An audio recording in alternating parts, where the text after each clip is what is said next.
ರಾಜ್ಯ ಸರ್ಕಾರ ಆರ್ಥಿಕವಾಗಿ ದಿವಾಳಿ ಆಯ್ತಾ? ರಾಜ್ಯದ ಎರಡನೆಯ ದೊಡ್ಡ ಪಾಲಿಕೆಗೆ ಈಗ ಆರ್ಥಿಕ ಸಂಕಷ್ಟ. ಹುಬ್ಬಳ್ಳಿ ಧಾರವಾಡ ಪಾಲಿಕೆಗೆ ಇದೆಂತಹ ಸ್ಥಿತಿ ಬಂತು? ರಾಜ್ಯ ಸರ್ಕಾರ ನಿಜಕ್ಕೂ ದಿವಾಳಿ ಆಯ್ತಾ? ಎರಡನೆಯ ಅತಿ ದೊಡ್ಡ ಪಾಲಿಕೆ ಅನ್ನುವಂತ ಹೆಸರು ಹುಬ್ಬಳ್ಳಿ ಮಹಾನಗರ ಪಾಲಿಕೆಗೆ. ಈಗ 3 ತಿಂಗಳಿನಿಂದ ಅಲ್ಲಿನ ಸಿಬ್ಬಂದಿಗಳಿಗೆ ಸಂಬಳವೇ ಆಗಿಲ್ಲ. ರಾಜ್ಯ ಸರ್ಕಾರದಿಂದ 290 ಕೋಟಿ ಅನುದಾನ ಬಾಕಿ ಇದೆ. ಪಾಲಿಕೆ ಸಿಬ್ಬಂದಿ ಪೌರ ಕಾರ್ಮಿಕರಿಗೆ ಕಳೆದ 3 ತಿಂಗಳಿನಿಂದ ಸಂಬಳನೇ ಆಗಿಲ್ಲ ಅಂತೆ. ರಾಜ್ಯದ ಎರಡನೆಯ ದೊಡ್ಡ ಪಾಲಿಕೆ ಅಂತ ಹೆಸರು ಪಡೆದಿದೆ ಹುಬ್ಬಳ್ಳಿ ಧಾರವಾಡ ಮಹಾನಗರ ಪಾಲಿಕೆ. ಆದರೆ ಇಲ್ಲಿನ ಸಿಬ್ಬಂದಿಗೆ ಕೊಡೋದಕ್ಕೆ ಸಂಬಳ ಇಲ್ಲ. ನಮ್ಮ ಮಹಾನಗರ ಪಾಲಿಕೆಯ ಆರ್ಥಿಕವಾಗಿ ನಮಗೆ ಬರಬೇಕಾದಂಥ ಗ್ರಾಂಟ್ಗಳ ಬಗ್ಗೆ ಮತ್ತು ಬರಬೇಕಾದಂಥ ಗ್ರಾಂಟ್ನ ಕಡಿತದ ಬಗ್ಗೆ ಹಲವಾರು ಬಾರಿ ನಾವು ಜಿಲ್ಲಾ ಉಸ್ತುವಾರಿ ಮಂತ್ರಿಗಳ ಸಮ್ಮುಖದಲ್ಲಿ ಸಭೆಗಳನ್ನು ಮಾಡಿದ್ವಿ, ಅವರಿಗೆ ಮನವಿಯನ್ನು ಮಾಡಿದ್ವಿ.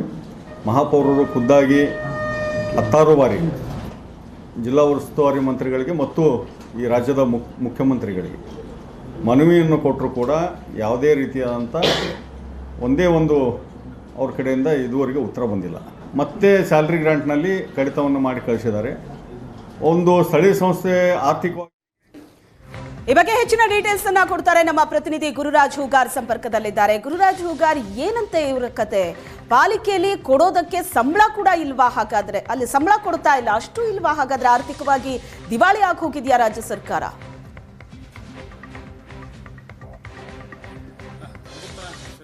ಇಂಥದ್ದೊಂದು ಪ್ರಶ್ನೆ ಸಹಜವಾಗಿ ಹುಟ್ಟುಕೊಳ್ಳುತ್ತೆ. ಹುಬ್ಬಳ್ಳಿ ಧಾರವಾಡ ಮಹಾನಗರ ಪಾಲಿಕೆಗೆ ರಾಜ್ಯ ಸರ್ಕಾರದಿಂದ ಮಹಾನಗರ ಪಾಲಿಕೆ ಸರ್ಕಾರದ ಮುಂದಿಟ್ಟಿಲ್ಲ. ಸರ್ಕಾರ ಏನ್ ಗ್ರಾಂಟ್ ಅನ್ನ ಕೊಡಬೇಕಾಗಿತ್ತು ಅದರಲ್ಲಿ 290 ಕೋಟಿಯಷ್ಟು ಅನುದಾನ ಕೊಡಬೇಕಾಗಿತ್ತು. ಅದರಲ್ಲಿ 290 ಕೋಟಿಯಷ್ಟು ಅನುದಾನವನ್ನ ಬಾಕಿ ಉಳಿಸಿಕೊಂಡಿದೆ.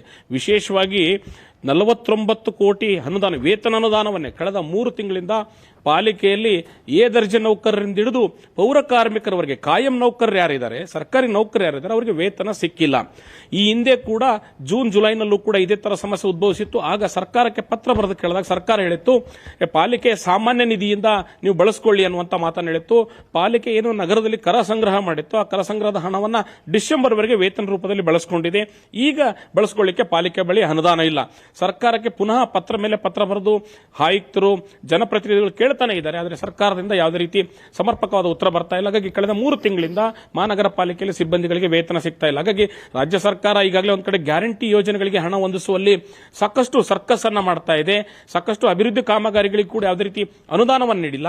ಹುಬ್ಬಳ್ಳಿ ಧಾರವಾಡ ಅವಳಿ ನಗರದ ಸ್ಥಿತಿಗತಿಯನ್ನು ನೋಡಿದ್ರೆ ಕಳೆದ 2 ವರ್ಷದಿಂದ ಒಂದೇ ಒಂದು ಗೇಣು ರಸ್ತೆಗೆ ಒಂದು ಡಾಂಬರ್ ಕೂಡ ಹಾಕುವಂತಹ ಸ್ಥಿತಿಯಲ್ಲಿ ಸರ್ಕಾರ ಇಲ್ಲ. ಇಡೀ ಧೂಳುಮಯ ಆಗಿದೆ. ಕಾಮಗಾರಿಗಳೆಲ್ಲವೂ ಕೂಡ ನಿಂತು ಹೋಗಿದೆ. ಒಂದು ಕಡೆ ಮಹಾನಗರ ಪಾಲಿಕೆಯಲ್ಲಿ ಕಾಮಗಾರಿ ನಿರ್ವಹಿಸಿದಂತಹ ಗುತ್ತಿಗೆದಾರರಿಗೆ 100 ಕೋಟಿಯಷ್ಟು ಹಣವನ್ನ ಬಾಕಿ ಉಳಿಸಿಕೊಳ್ಳಲಾಗಿದೆ. ಈ ಬಗ್ಗೆ ಕೂಡ ಸರ್ಕಾರದ ಗಮನಕ್ಕೆ ತರಲಾಗಿದೆ. ಆದರೆ ಸರ್ಕಾರದಿಂದ ಸ್ಪಂದನೆ ಸಿಕ್ಕಿಲ್ಲ. ಹಾಗಾಗಿ ಎಲ್ಲೋ ಒಂದ್ ಕಡೆ ಸರ್ಕಾರ ಸಂಪೂರ್ಣವಾಗಿ ಆರ್ಥಿಕವಾಗಿ ದಿವಾಳಿ ಆಯ್ತಾ ಅನ್ನುವಂತ ಪ್ರಶ್ನೆಗಳು ಉದ್ಭವಿಸ್ತಾ ಇದೆ. ಯಾಕಂತ ಹೇಳಿದ್ರೆ ಬೆಂಗಳೂರು, ಬೃಹತ್ ಬೆಂಗಳೂರು ಮಹಾನಗರ ಪಾಲಿಕೆ ನಂತರ ಅತಿ ದೊಡ್ಡ ಮಹಾನಗರ ಪಾಲಿಕೆ ಇರುವಂತದ್ದು ಹುಬ್ಬಳ್ಳಿ ಧಾರವಾಡದಲ್ಲಿ. ಸುಮಾರು 15 ಲಕ್ಷಕ್ಕೂ ಹೆಚ್ಚು ಜನಸಂಖ್ಯೆ ನಗರದಲ್ಲೇ ವಾಸವಾಗಿದ್ದಾರೆ. ಹಾಗಾಗಿ ನಗರದ ಜನಕ್ಕೆ ಮೂಲಸೌಕರ್ಯ ಒದಗಿಸುವುದು ಒಂದು ಕಡೆ ಆದ್ರೆ, ಅಲ್ಲಿರುವಂತಹ ಪೌರ ಕಾರ್ಮಿಕರು ನಗರವನ್ನು ಸ್ವಚ್ಛ ಇಟ್ಕೋಬೇಕಾದ್ರೆ ಅವ್ರಿಗೆ ವೇತನ ಕೊಡಬೇಕು. ಅದ್ರ ವೇತನ ಕೊಡ್ಲಿಕ್ಕೆ ಕೂಡ ಅವ್ರ ಮೇಲೆ ಅನುದಾನ ಇಲ್ಲ. ಹಾಗಾಗಿ ಈಗ ಬಿಜೆಪಿ ಆಡಳಿತ ಇರೋದ್ರಿಂದ ಗವರ್ನರ್ಗೆ ಒಂದು ದೂರನ್ನು ಕೊಟ್ಟು ಕಾನೂನು ಹೋರಾಟಕ್ಕೆ ಜನಪ್ರತಿನಿಧಿಗಳು ಸಿದ್ಧರಾಗಿರುವಂತದ್ದನ್ನ ನಾವು ನೋಡ್ತಾ ಇದ್ದೀವಿ. Shweta, thank you Gururaj.